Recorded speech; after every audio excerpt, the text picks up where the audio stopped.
Ilan taon ka na ulit? 14. Anong trabaho ng nanay, ang mama mo, papa mo? Wala, nami sa balay. Naglantas sa akin.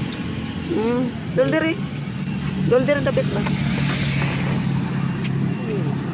Kang kinsa man ning kuan ganing tindan mo? Wala pa na eh. Nagatinda ka lang? Okay.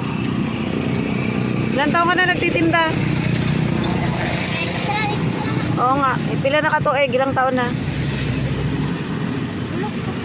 Wala ka balik. Nag-aaral ka? Ano grade mo na? Grade 9. Grade 9. Kasi bakasyon ka ron, no? Kaya na extra ka.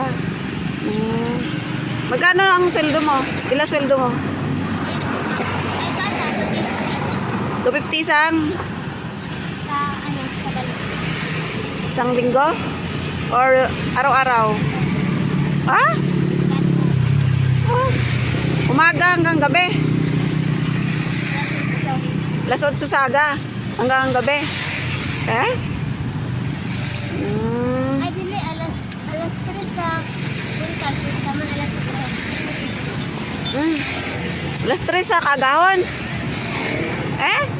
Hapon mo. Sapon. Okay. So, ayun guys. Ano siya? Tagabantay lang po siya ng ng tawag nito. Ano naman? Tagabantay siya ng tawag nito. Ng balot. So, ayun natin guys. May bumili pa. Ito lang po yan sa tabing kalsada guys. Ayan. Nagtitinda po yan. Puro balot po yan dyan.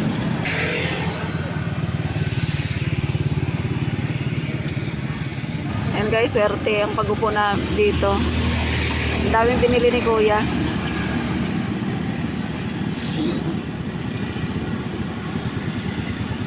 Ayan, may bibili ulit.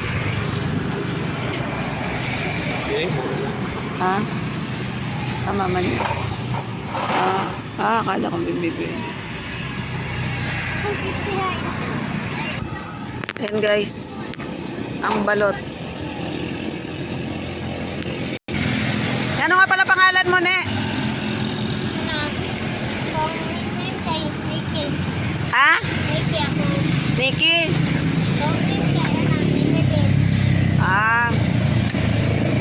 Ngayong pasukan, papasok ka? Pag Sabado, extra ka dito?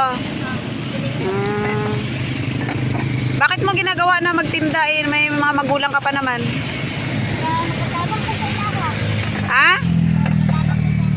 Para makatulong ka sa kanila. Anong pangarap mo sa buhay? Wow, gusto niya maging guys, gusto niya maging kasi para siyang business minded, so ang gusto niya business ad daw ang kanyang kukuning kurso. Ayan, kasi business minded siya. So, ayun guys, paki-share ng video na ito para matulungan natin ang batang ito guys na napakasipag po niya. So, ayan po. Ayan, may bumili. Kaya, maraming salamat po sa mga nakapanood nito. Paki-share lang po ng ating video guys. Ayan. Sa mga gustong tumulong po sa batang ito, kontakin nyo lang po sa Eltong Vlogs. Ayan, maraming salamat po and bye-bye po muna. Pansamantala.